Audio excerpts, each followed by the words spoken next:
I'm going to tell you why negative requirements should never be part of a requirement specification. Hi, I'm Darryl Frank. I'm a principal systems engineer with over 25 years experience in military aircraft weapon systems integration and certification.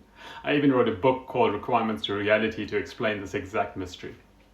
So in this video, I'm breaking down why are negative requirements pointless. Have you ever seen a requirement that says something like, the system shall not crash, or the aircraft shall not be too loud? It sounds fine, right? Wrong. Negative requirements are the engineering equivalent of saying, I don't want any problems, which is great to say out loud, but it's completely useless when you actually need to design, test, and prove something. At first glance, they look harmless, but in reality, they're like writing your shopping list as, don't buy things I don't need. You'll come back with random groceries and still somehow forget the kiwi fruit that your wife wanted. So here's the first problem. Negative requirements cover infinite possibilities. Take the system shall not fail under vibration. Okay, but what vibration? A gentle tickle? A rocket launch? The statement doesn't define the conditions.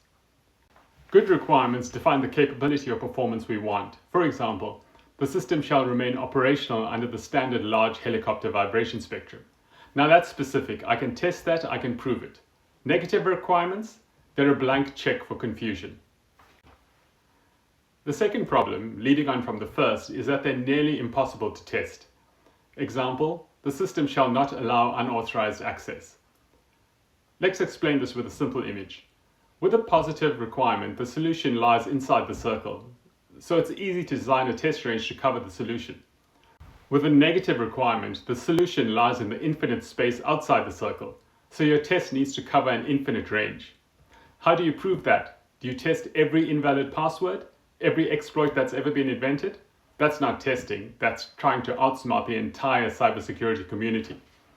Instead, a positive requirement might say, the system shall require multi-factor authentication for all user logins. That's clear, that's testable, and you can try logging in without multi-factor and see what happens. Negative requirements create illusions of compliance.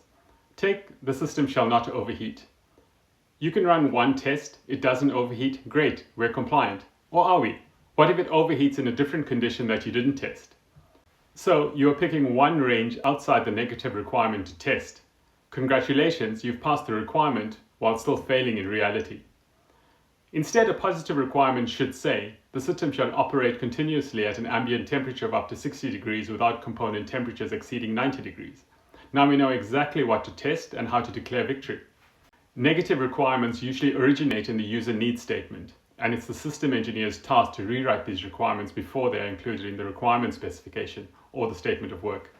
So what's the fix? It's simple. Write requirements as positive, measurable, testable statements. So instead of saying the system shall not consume excessive power, we'll say the system shall consume less than 50 watts during normal operation. Or instead of saying the autopilot shall not disengage unexpectedly, we'll say the autopilot shall remain engaged unless manually disconnected or a fault is detected. See the difference? One is vague and impossible to prove. The other gives you clear design direction and a pass or fail test. So let's recap. Negative requirements sound useful, but are in fact lazy shortcuts. They cover infinite scenarios which makes them impossible to test, and they often hide the actual need. And they allow a claim of compliance without really proving anything. As a systems engineer, you probably know this already, so share this video with your clients who are writing the needs analysis. And the next time you see the system shall not, stop and ask yourself, what do I really want the system to do? Then write them as clear, positive, measurable requirements.